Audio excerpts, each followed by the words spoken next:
gentlemen, welcome to another episode of the 286 Project with me, Chris Akers.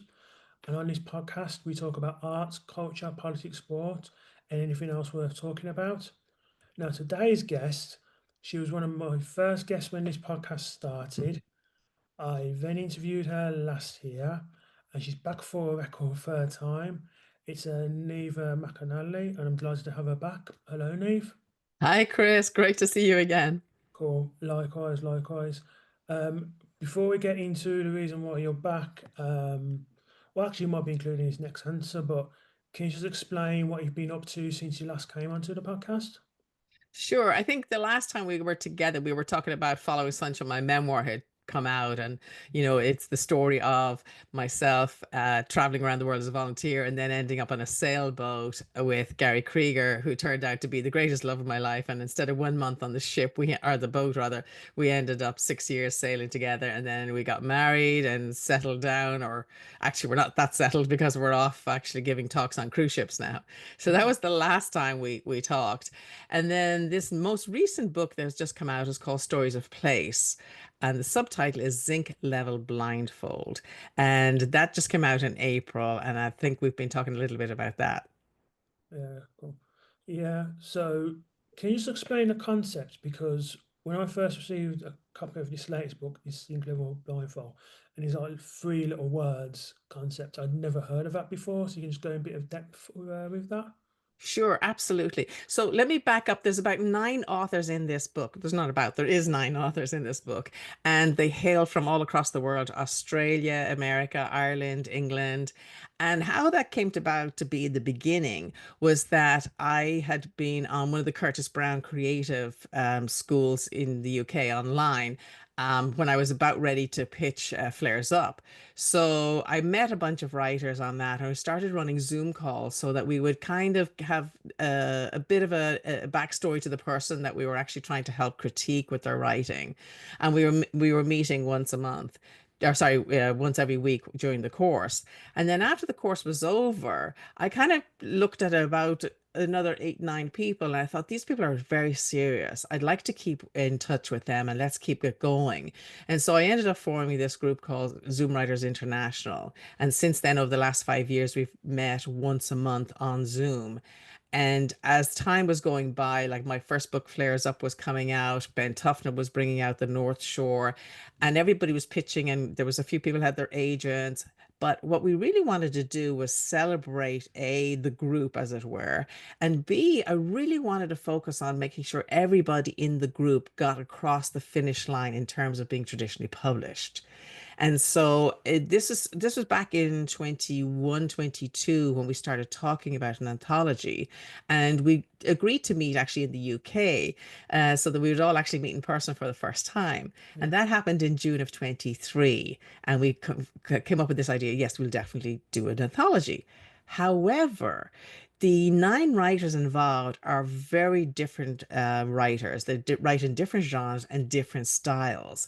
And it was kind of like, why or how can we put all that together that would make sense in one themed book? And it was Emil Casson, one of the writers from the UK, who came up with the concept of using what three words as the inspiration and as a theme. So, to explain what the three words are, for those who don't know, it's an algorithm that has mapped out the entire planet in 3 by 3 meter squares and given each one a unique 3 word address. So it was originally designed by a gentleman called Chris Sheldrick, who was a concert promoter based out of the UK. And he was having difficulty getting his bands to the right locations for their gigs. And he even had somebody turn up at the wrong wedding. And he started using GPS coordinates because you can imagine the size of Wembley Stadium, like, well, which door are you going to go to or where people are going to be? And he then sat down with one of his school pals, Mohan, who had the technical background, and they came up with this idea to map out the entire planet in these 3 by 3 meter squares and give each one a unique address. And the subtitle of Stories of Place is Zinc.Level.Blindfold, which is the exact 3 meter squares we were all sitting in when we came up with the concept for the book. So that's the reason for the subtitle. And then we went one step further and said, okay, well, each story will be a what 3 word address. And then the reader can either look up the address before they read the story, or they can read the story and kind of glean from the context where the setting is, because it was all about place. That was a kind of our design behind all of the stories, hence the word stories of place. Okay, okay. Yeah, that's a really interesting concept. So just refresh my mind. So in terms of the story itself, so the story, the main theme of a story is based on place. So if you had three words that were like, say, for example, Zinc.Level.Blindfold, the story wasn't based on the words necessarily. It was basically based on the place which the story was set, or Yes, exactly. Like one of my stories in there is called Brave Acted Fall, and that is set in Dublin, Ireland. And that you can see the exact location where that was taking place, So that's so each one of those stories, like there's stories in the Middle East, there's stories based in America, there's some in Australia, there's Japan. So it's all across the world. okay, cool. Who decides what the actual words are for each Oh, location? so each author chose their own 3 meter squares with their own what three words, and then they went from there with it. Now, some people had the story idea and then sort of said, okay, where will I set it? And other authors, in fact, Sandy Foster, I know, just randomly took a 3 word address and then sort of went creatively writing from there, which is another very interesting way to do it. Yeah, indeed, indeed. So how many stories are there for this anthology? So each of the 9 writers has 2 stories. So there's a total of 18 stories in the book. And they're your average short story size, about, between 2 to 4,000 words, somewhere in that neighborhood. Okay, so two stories each for the anthology. Mhm. And how long did it take everyone to like get their stories together and then get it all together? Was it a case of you write as much short stories as possible, or you just decided to stick to two and then that was it? Well, I think initially we decided to do 2 each because everybody was still working on their own novels and working on getting those published as well. So what we did was that was June of 2023, and everybody started writing and turning in their first work to me around about November of that year. And once we had it all in place, then what I started to do was, okay, well, now we need to look for a publisher. And as you know, publishing and being traditionally published in this day and age is a tough road for most people.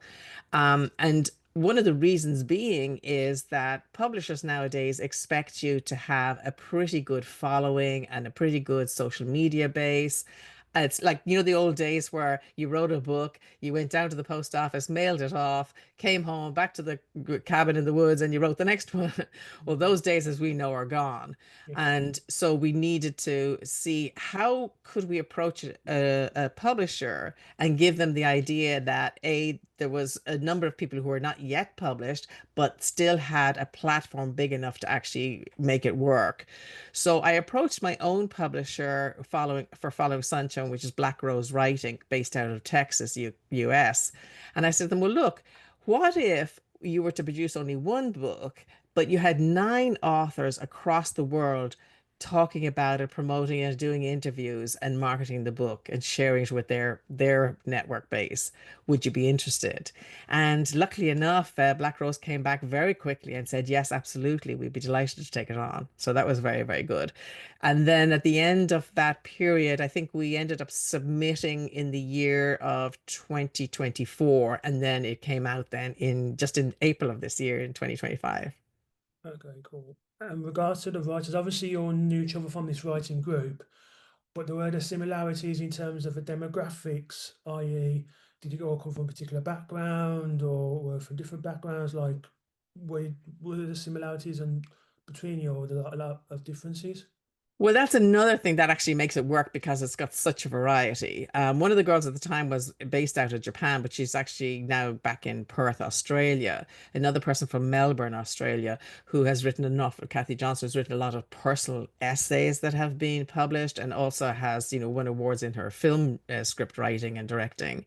And then we've got somebody in Ireland Connor, who has, won BAFTAs for his television backgrounds and the programs he's produced. And then we've got people who are still working. Ben Tufnell used to run an art gallery based out in London, and he's now working on his, I think, third novel at this point. So we've a huge diversity of people across the group, which really actually lends it for more variety, especially in an anthology. Yeah, it's interesting you said that with regards to someone working in TV and then someone working on a novel. Because I would have thought they were all novelist or want to be Mm. novelist. I want to develop their craft, but it seems like they all come from very different writing backgrounds. Very much so. And some people come from a journalistic background and have now moved over into creative writing. And some people, this was their first foray. Some people have been writing a long time. Sandy Foster is a working actor in the UK. Matter of fact, she just finished being the double body where they do motion capture for the Yeah. new Snow White movie. And she actually Oh, plays, okay. yeah, she plays Sleepy in that. So that's very, very cool. So we've got a lot of different experience in the group, and a lot of people have traveled to a lot of places. So not all of the stories are based in their hometown. Some of them are from experience of places they've visited, and some it's pure, it's all fiction. Every story is pure fiction. But obviously people draw from their own backgrounds and skill sets. Everyone obviously from a different background, certainly geographically. So how does promotion work with that? Is it because to travel to every country, I imagine it'd be very difficult. So there's a lot of online promotion with regards to the book.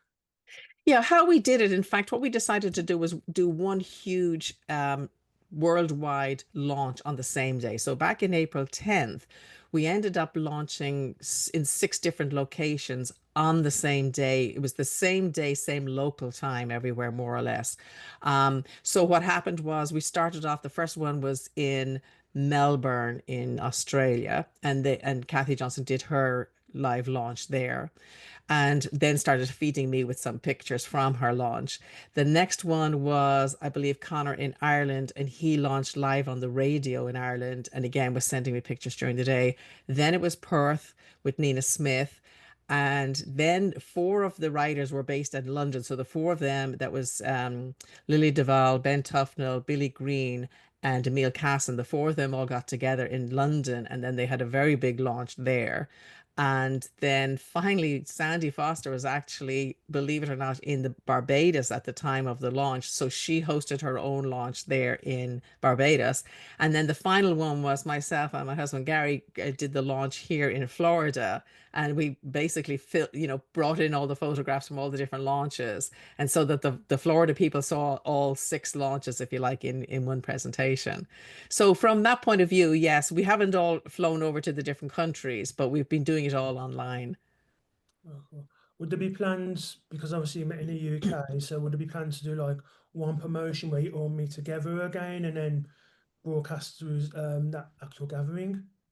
Well, I don't know, but I do know that the Australians who actually flew into England for the last meeting that we all had in 2023, I think they'd be very happy if we all flew out to Australia for a change, Yeah, you know. yeah, indeed, indeed. Is it something that you would want to do again? Well, I think the idea, and my whole idea of doing this is that it's a bit like, the talent shows that are out there where it's say, well, these is the platforms to bring people in. I think it's a great avenue for new writers to get their work initially published, even in a short story form. Matter of fact, it happened with me. My very first publication traditionally was by Penguin out of Ireland, and it was in that anthology called A Page from My Life. And it was a radio show during COVID and the Ray Darcy show, and they advertised for people to send in a short memoir of 500 words, and it was basically, a page from my life. And I think they had something like 3,000 entries into it. And then they picked 150 of them to publish in the book. And that was my first real public. I mean, I'd been published in, articles and magazines and all that good short story stuff. But this was my first in a major book. And that was a great ticket for me, if you like, which was one of the reasons I thought about Stories of Place being a great stepping stone. And I think, my original concept was this could be something like Chicken Soup for the Soul kind of idea, that each year you could bring out another one and bring on new writers and even run it as a writing competition and then pick the best and do it again. So that's obviously still in the back of my mind whether we go there again or not. Okay, cool. What's been the reception from other people regarding this anthology? Very good. In fact, we just got finished on the cruise ship in Japan. Myself and Gary were giving talks about it, and on our presentation about stories of place, obviously we went into quite in-depth explanation of what three words, how the whole system works, and it really, really helped in Japan. For instance, we would get off the ship, and maybe if we were in the port that was away from the downtown area, we'd get on a shuttle bus and arrive in town.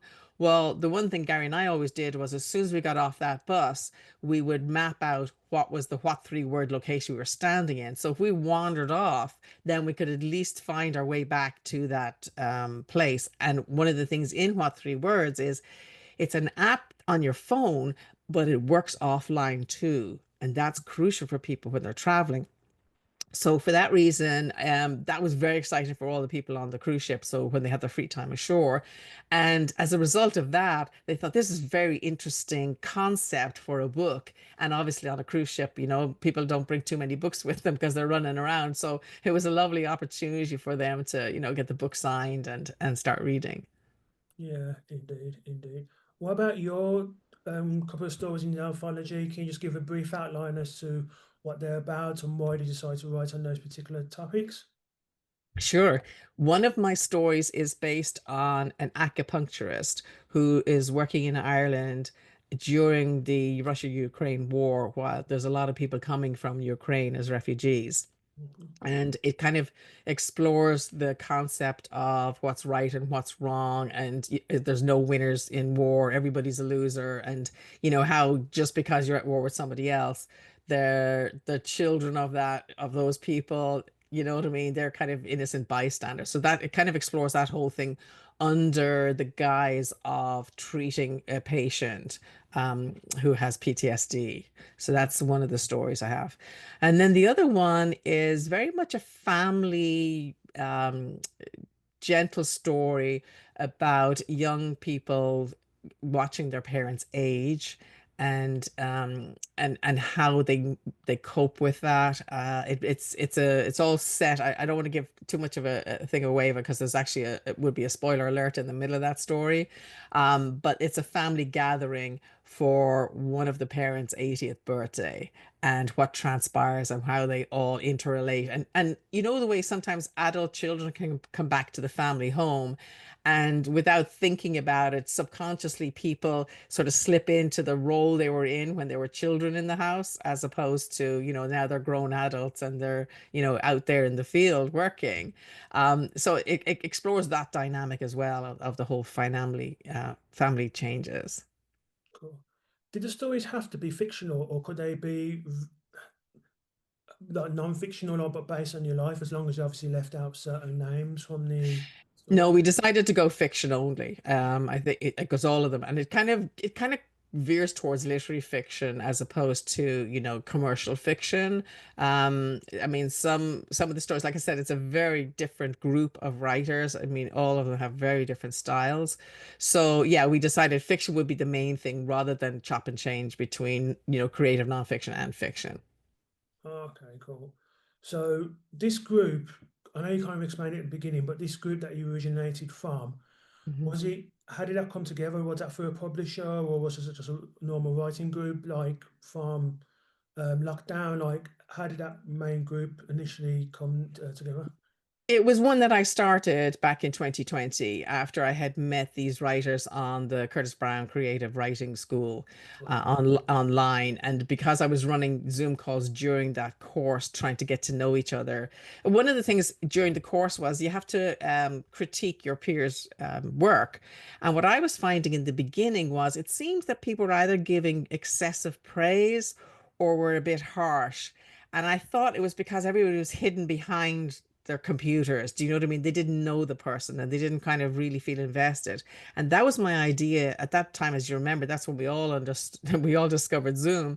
I said, well, why not, meet each other face to face? Say, what's your goal here? What are you trying to achieve? What's your experience level?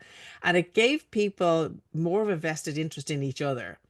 And as a result of that, then I had done that with about four different courses. One was write a short story course, one was start your novel, the other one was finish your novel, and the other one was edit and pitch your novel. I'm paraphrasing the titles, but it was that idea, and that ran for the best part of that year in 2020. And so that was the October of 2020, and I said, okay, the guys who were on the edit and picture novel course were obviously very committed, very serious. They had a full manuscript. They were trying to work out how to send out query letters to agents, how to get publishers. So I knew they were very, very committed. And I thought, well, this is the group then that I want to keep working with. That's why I continued and rather than once a week, changed it to once a month, set up a forum where everybody could post their work for each other to critique if it was helpful. And what happened was over the period of the first 2 years, because you'd get just so much more vulnerability in when you're writing, we got to know each other very, very well. And I had shared some stuff that maybe you wouldn't even have shared with your own family or friends. And what was strange about it is when we agreed to meet in person and we finally met, it was like we knew these people, but we'd never met them before. So it Yeah, was quite an interesting kind of phenomenon, apart from facts of saying, "Oh, you really do have legs," you know what I mean? Because we're just used to seeing each other on Zoom calls. yeah. Are there any stories on the anthology that you have to name the author behind them, but you read and you thought, oh, these really stand out for me or could relate to more than others? Say that again. Were there any stories in that anthology where, when you first read them, you could possibly relate to them more than, say, the others that you'd read in the anthology? Well, that's a very interesting question. I think Emil kind of writes similar to my style of writing. I think Sandy Foster's stories are quite stunning. I mean, her level of writing and she's written screenplays that have won awards as well. I mean, her stuff is absolutely fantastic. And I think I loved all the variety of the locations, which gave rise to so much more that you could do with it in a creative sense. Yeah, indeed. You said that this anthology gave writers an opportunity to at least get published or at least start on the publishing trail. You don't see a lot of this opportunity like this in publishing. As someone who's been writing for a while and has published books before this, why do you think that is? Well, again, I think it comes back to platform. When I was looking for a US agent, I have an agent in Ireland, but when I was looking for a US agent, I got very close to getting picked up by a big agency in New York, and they liked everything I was writing, etc. And then they came back to me and they said, "Well, the only thing is, we'd like to see you with more book sales and a stronger platform in terms of followers." And we went, "Oh, okay." And so, what do you mean? What's the benchmark we should be shooting for? And at that point, they said you should have at least 100,000 followers on social media. And we were like, whoa, that's a whole other career. You know what I mean? People do that full time for a living. And I was like, no, I don't think I want to go down that road. That's not what I'm about. That would take far too much of my time away from, the creative end of things. So I think that's one of the reasons. Now, for me, especially in the memoir area, it seems to me a lot of the publishers are looking for people like the Matthew McConaughey's, the Harrys, the ones that they know it's going to sell no matter what's in the book almost. You know what I Yeah, mean? Because the name will sell it. Oh, I want to read about their life. I want to read about more of the stories. So I think for that reason, it's hard. Anthologies generally, even from regular traditionally published authors who have a good following, anthologies are a hard sell anyway, but then add in anthologies with multiple authors makes it even more difficult again. So that's why I think it's difficult to see it in the market, which is why we're so proud of this one and very thankful to Black Rose Writing for taking it on. And I'm hoping this is a way forward because our whole attention span has changed over the last 10 to 20 years. And people are embracing short stories. I mean, we're reading short clips on social media all the time. And then you'll even see it in people like James Patterson is a perfect example of short chapters, very, very short chapters. I mean, he's been doing that for years, obviously. But people like that because they're more encouraged to read the next page or turn the page to the next chapter. Whereas when I was growing up, the books I was reading, I mean, the chapters were 15 to 20 pages long. And so when you got to the end of a chapter, it was like, oh, I don't have an hour to start the next one. So I think that whole dynamic and attention span has changed radically. Yeah, indeed. I remember reading On the Road by Jack Kerouac many years ago, which I thought it was okay, but I did the version where there was literally was very little break in it, breaks. So just to find a place to stop and just breathe is very Yeah. difficult. Yeah. So I can definitely relate to that. But it's interesting what you said about going to that publishing company and wanting to have so many social media followers because that's something I've heard before. And there's a Mhm. part of me that thinks, well, isn't that your job to the publishing company? Surely your job is to promote the book and as much as you can. That obviously the author's got to do some work in terms of going to Q&As and whatnot, but surely your job is to promote the book as best you can. Well, I think there's a wide range of publishers out there now. I mean, you have the big publisher houses out in New York and London, where they have like maybe bigger coffers, if you like. Some of the books now that are being published by what we would call mid-size or small presses may not have that kind of funding behind them, and those are the ones, if you like, they're a little bit more nimble. They can, and they, to me, they seem to definitely have their finger on the pulse of the digital marketing world, understanding how the algorithms on Amazon work, for instance, Barnes and Noble, Goodreads, all of the ways that the book is getting out there. And I think for those reasons, they don't have the big funds maybe that the bigger publishers have, but at the same, so they're expecting the share. It's like a co-op situation almost, where the author and the publisher work together on getting the word out about the book. Yeah, yeah, it's very difficult times, I say. I know from when I did my book, it was slightly different because we'd done most of it in lockdown and it came out a week after lockdown ended. So a lot of the promotion was online, in that respect. Like it was still major podcasts we went to and one, but it was online. I imagine, especially with this book, and like you explained before, you found that like a lot of the promotion was online, which I think with this anthology is the only really way you can go. Yeah, with something like this. And I remember actually, I think it was about the same time because you and I were out of the same original publisher, out of Pitch Publishing, based out of the UK, when Flares Up came out. And it was launching in Dublin on the 8th of September of 2022. And and Jeremy Irons, who wrote the foreword for it, came over from the UK to Dublin to help me to launch the book in Dublin. And right when he arrived, we were already on stage. He announced at that point that the Queen had just died. And, so we obviously took our moment of silence.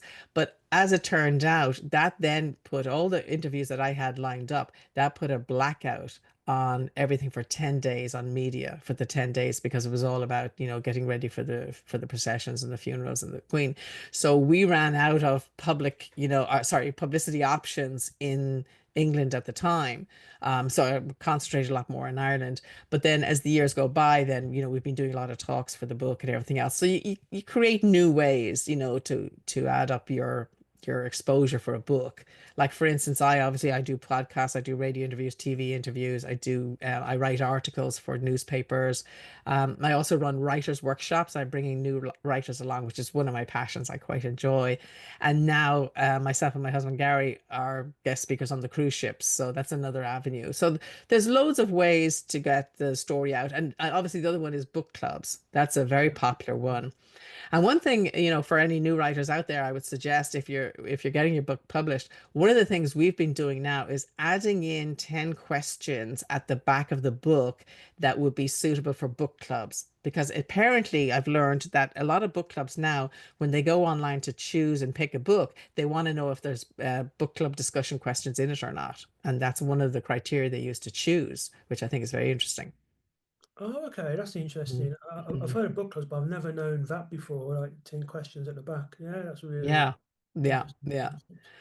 Yeah, so I've done it online. For I wasn't able to do it in the print version of Flares Up, but I've actually added one on for the Kindle. And then before Following Sunshine came up, I had discussion points in the back of that one as well.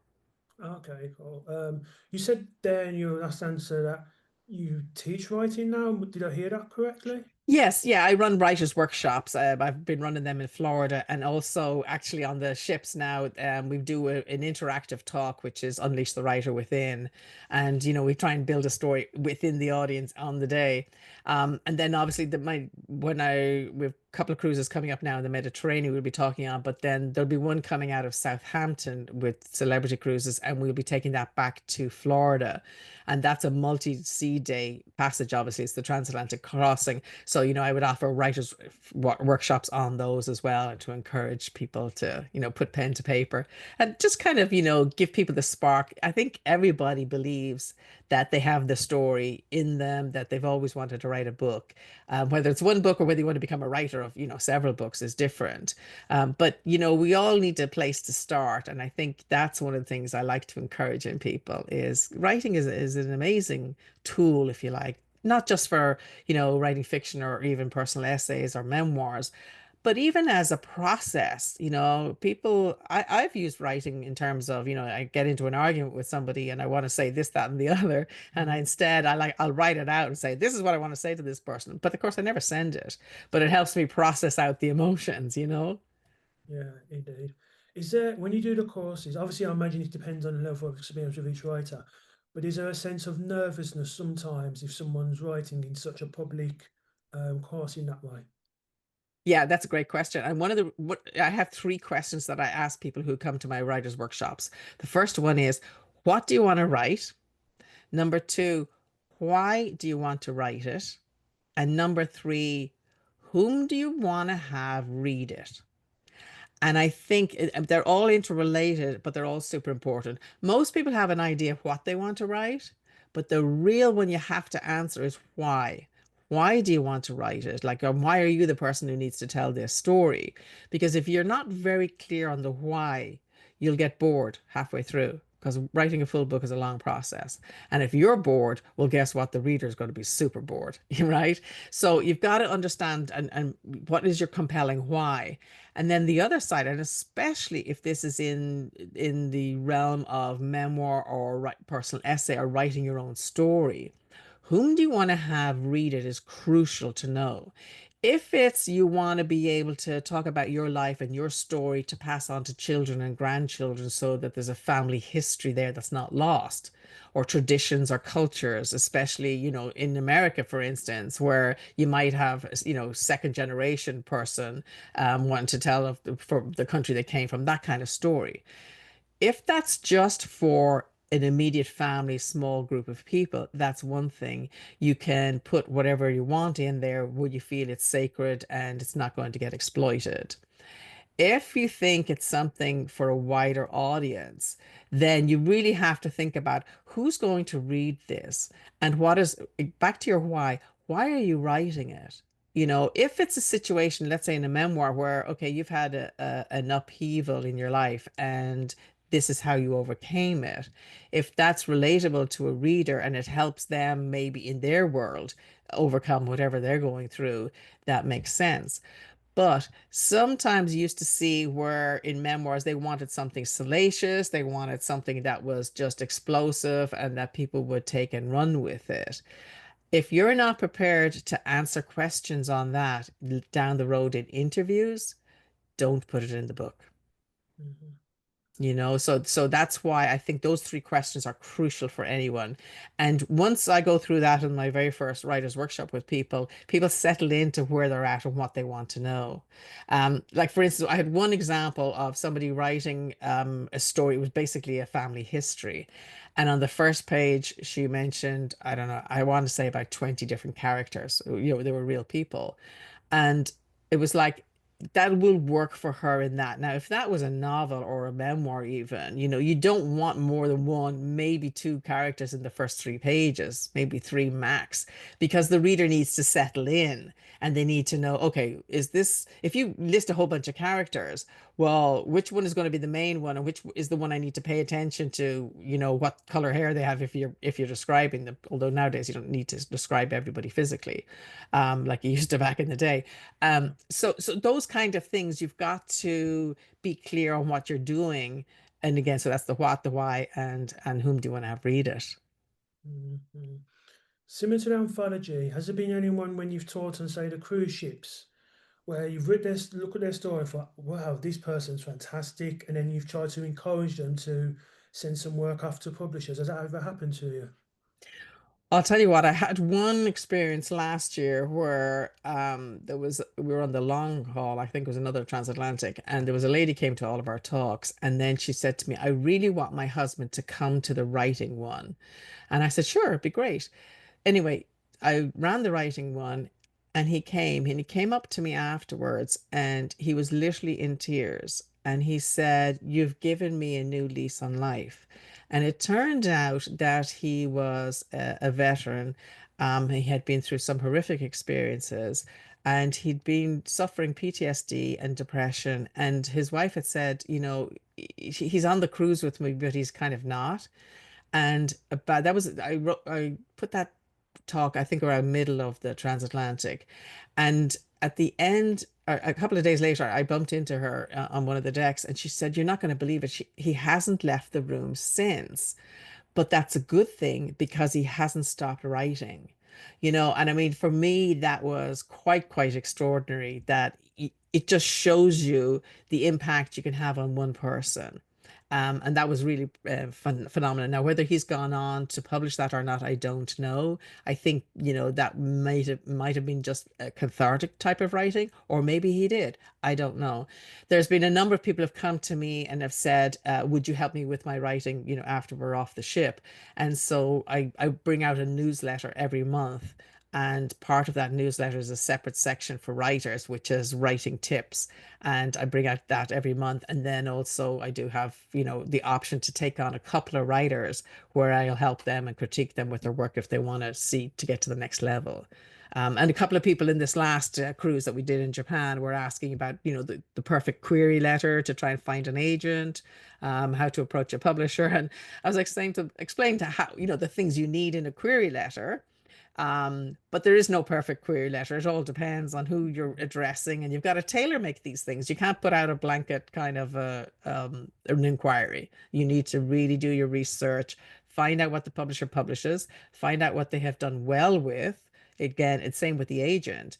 There's no point in approaching an agent, for instance, saying, "Oh, I really think, your book on blue bottles, let's say, it would work really well because mine is about green bottles." Well, if the book on blue bottles tanked and didn't do anything, well, you don't want to compare your book to that one, right? So you do your homework before you approach anybody.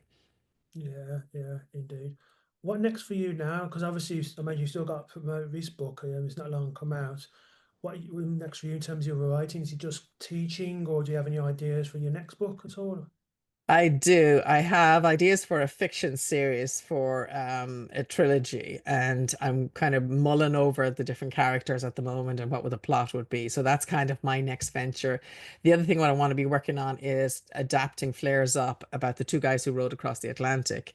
I want to adapt that into a screenplay and see. It's the one question we get asked all the time. When is the movie coming out? When is the movie coming out?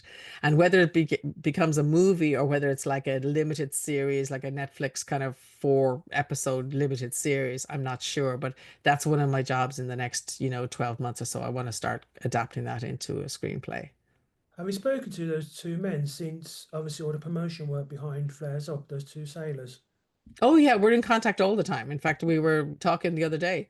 Yeah, absolutely. It's 5 years on since they actually came ashore, believe it or not. Yeah, we're in contact all of the time. And they do promotions on the book as well in the UK. And then we have no spoiler alert, but they have recorded some to address the people on the cruise ship. So they talk a little bit about from their point of view. So at least even though we're talking about it and we show them the pictures, at least the guests on the cruise ship can get to actually hear from Paul and Phil directly, which that's really very cool. So yeah, I keep up with them all the time. Okay, cool. Yeah, I can definitely imagine it as certainly a mini series where the Mm. motivation story, especially because at the start they didn't actually meet each other until doing this Right. the race. Yeah. Yeah, exactly. I mean, and that was the other thing about going back to why you're writing. One of the things I had said to the two lads when I said I would write this story, I said it couldn't be about how to row across the Atlantic Ocean because that's like one chapter. You know what I mean? You you Mhm. you rowed for 24 hours a day for 70 days. Um, but the real question for me was, why did they do it? How did it affect their families? And also later on, when they had time to reflect on the whole experience, how had it changed them as human beings? And so that was my why to write it. And so the whole book itself reads like a novel as to why they did it. And so, as like you said, they don't meet each other. They didn't meet until I think about almost, a quarter way into the book, because it was Paul, the firefighter, who had suffered a brain hemorrhage, who wanted to do something with his life after he got a second chance. And he was started off with firefighter buddies who dropped out, and he was going to go by himself even to row. And his wife at that point said, "No, thank you very much. You're not going by yourself." Yeah. And then a mutual friend introduced himself and Phil. And Phil had been doing these extraordinary challenges to honor his son who's disabled, and that was to kind of keep himself fit and healthy so that he was always able to support his son's both dreams and his physical weight when he was helping him. Yeah, I do. Yeah, as I say, I can imagine definitely a mini series in that regard, both Mhm. what happened Mhm. before, how they met, and then what happened after, which really actually surprised me more than anything else, like what happened Mm. afterwards, especially with the families. Yeah, exactly. And that's the whole purpose. I mean, the book where it's in the boat, the part where they're in the boat is it's just the middle section of the thing. The last act, if you like, of that book is about what happened to them afterwards. And that really shows kind of like in terms of writing, if you were to write it as fiction, that would be what we would call the arc of a character, is how much they changed as human beings during the story of the book.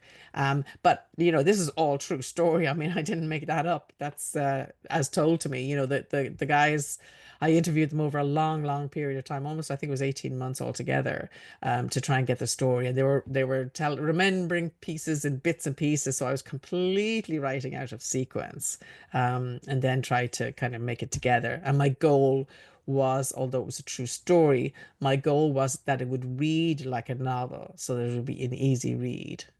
Yeah. Just going back to what you say is going to be your next work, not just a screenplay, but this Mhm. is it trilogy of Yeah, stories? Is that any particular genre, or is that amalgamation of different genres and different I'm at the moment I'm debating between thriller and or cozy mystery. I'm somewhere in that area. okay. So it depends on how the characters develop and everything else like that. And also, if you go down the road like this into commercial fiction, a lot will depend on my research as to what are people reading? What do people want to read? My writing of everything else has been creative nonfiction, which has been stuff I wanted to write. Now I'm shifting gears into what is it that people want to read? Yeah.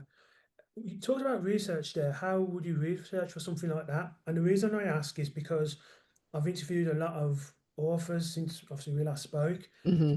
I interviewed one recently who's going to come on the podcast soon. And what she was saying is she does like narrative nonfiction, but she does a lot of risk taking when it comes to going to certain places and explore, like if it's non-fiction, going to there's that place where these people are and so on and so forth, speaking to people, just taking that real time.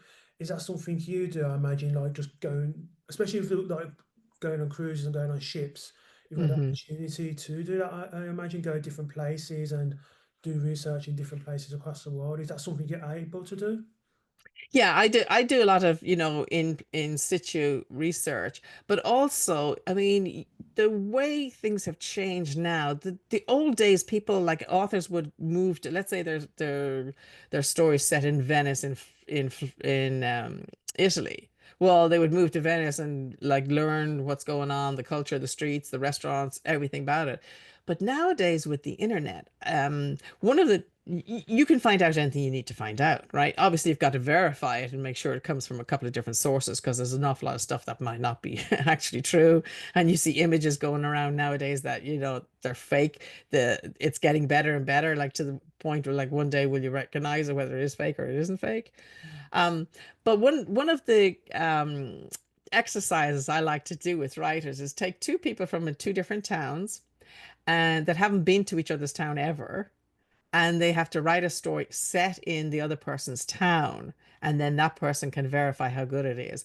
Because you can look up a restaurant, you can see the interior, you can look at the menu, so you could set a whole scene of these people met on, and you can make it very real because you know all of this information without ever having been there. And I think that's a powerful way to show how much research you can do online and have it verified by somebody who's actually lived in that location. Cool. Well, like I say, it's always been a pleasure talking to you on this podcast, Niamh. Just quickly, if people want to find out more information about you and about your work, where can they go? So the best place to get a hold of me is through the website, which is called thewriteronthewater.com. So www.thewriteronthewater.com. In there, you'll have all the links to all my social media, Instagram, Facebook, TikTok, the whole lot. And also, you can sign up for my monthly newsletter, which will give you a whole run of stuff, including the writer's tips if you want to have the monthly writer's tips. But we usually talk about, what's going on, where we're at, and also what podcasts we're listening to, what podcasts I've been on, books we're reading, nonfiction, fiction. And then, usually I give some kind of reflection for the month of what's going on with us. So that's a good way to do it. So if they sign up on the newsletter for thewriteronthewater.com. Cool. Like I say, it's an absolute pleasure always having you on the podcast. Thank you so much for coming on again and also for your support of the podcast ever since you've come on. I will leave a link to your website in the description below. Thank you for coming on to the 286 project. And congratulations, Chris. I know I think I was on the second episode you ever did back in, Yeah, I don't know how long ago that was. yeah. A while ago. You've done, there's so many podcasts that have come and gone in the meantime, and you've had the staying power and you've been really broadening the horizons for everyone. So congratulations on the podcast. Cool. Thank you. Thank you very much.